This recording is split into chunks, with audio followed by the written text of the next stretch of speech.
আমি গুড়ের পায়েস বানাবো। আর এই গুড়ের পায়েসটা কিন্তু খেতে দারুণ লাগে। তো গুড়ের পায়েসটা আমি কীভাবে বানাচ্ছি সেটা দেখার জন্য কিন্তু ভিডিওটা প্রথম থেকে শেষ অবধি দেখতে হবে আর আমার সাথে থাকতে হবে। আমার চ্যানেলটিকে যদি এখনো পর্যন্ত সাবস্ক্রাইব না করে থাকেন সাবস্ক্রাইব করবেন, লাইক করবেন, অনেক অনেক শেয়ার করবেন বন্ধুরা। চলুন যাওয়া যাক। গুড়ের পায়েস বানানোর জন্য 1 লিটার দুধ, 50 গ্রাম গোবিন্দভোগ চাল আর 200 গ্রাম পাটালি গুড় নিয়েছি। কড়াতে একটুখানি জল দিয়ে দিলাম, দিয়ে তারপরে দুধটা দেবো, নাহলে কিন্তু দুধটা তলায় পুড়ে যাবে। 1 লিটার দুধের জন্য 50 গ্রাম চাল একদম পারফেক্ট মাপ। এর থেকে বেশি চাল দিলে পরে কিন্তু পায়েসটা ভালো হবে না। আর দুধেতে আমি কিন্তু একদমই জল ব্যবহার করিনি।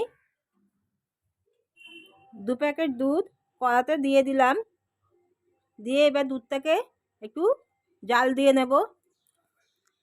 এদিকে চালটা কিন্তু ধুয়ে নিয়েছি আর দুধটাও কিন্তু জাল দেওয়া হয়ে গেছে। দেখুন, দুধটা জাল দিয়ে তারপরে কিন্তু চালটা আমি দুধের মধ্যে ছেড়েছি। সবসময় কিন্তু দুধটাকে একটু ফুটিয়ে জাল দিয়ে তারপরে কিন্তু চালটা ছাড়বেন বন্ধুরা। কাঁচা দুধেই কিন্তু চালটা ছেড়ে দেবেন না। আর চালটা ছাড়ার পরে কিন্তু একটু নিচে দিয়ে নেড়ে দেবেন, নাহলে কিন্তু চালটা তলায় বসে যাবে।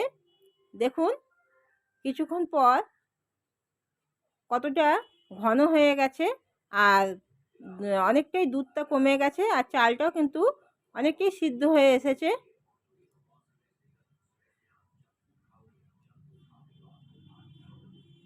কড়ার সাইডে এরকম সল জমে গেলে সেগুলো একটু কাছিয়ে নিলে পায়েসটা কিন্তু ভালো হয়। পায়েসে আমি কিন্তু কাজু কিশমিশ কোনো কিছুই ব্যবহার করিনি বন্ধুরা, তবে আপনারা চাইলে অবশ্যই ব্যবহার করতে পারেন। কয়েকটা এলাচকে থেতো করে এলাচের দানাগুলো দিয়ে দেব। এতে করে কিন্তু একটা খুব সুন্দর গন্ধ বেরোয় এলাচের।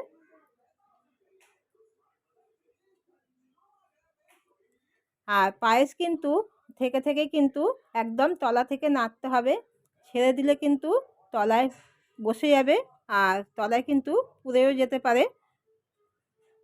সেজন্য সবসময় কিন্তু এইভাবে একটু নেড়ে দিতে হবে। গুড়টা দিয়ে দিলাম, দিয়ে আবার ভালো করে নেড়ে চেড়ে মিশিয়ে নিতে হবে। সবসময় এটা মনে রাখবেন বন্ধুরা, পায়েস বানানোর সময় যে চাল যখন সিদ্ধ হয়ে যাবে, দেখবেন চাল একদম সিদ্ধ হয়ে গেছে, তখনই কিন্তু গুড় বা চিনি ব্যবহার দেবেন। তার আগে কিন্তু দেবেন না, তাহলে কিন্তু চাল শক্ত হয়ে যাবে আর চাল কিন্তু সিদ্ধ হবে না ভালোভাবে। পায়েসটা হয়ে গেছে, পায়েসটা এবার নামিয়ে নেব। দেখুন পায়েসটা নামিয়ে নিয়েছি আর কত সুন্দর লাগছে, খুব টেস্টি আর দারুণ লাগে খেতে বন্ধুরা।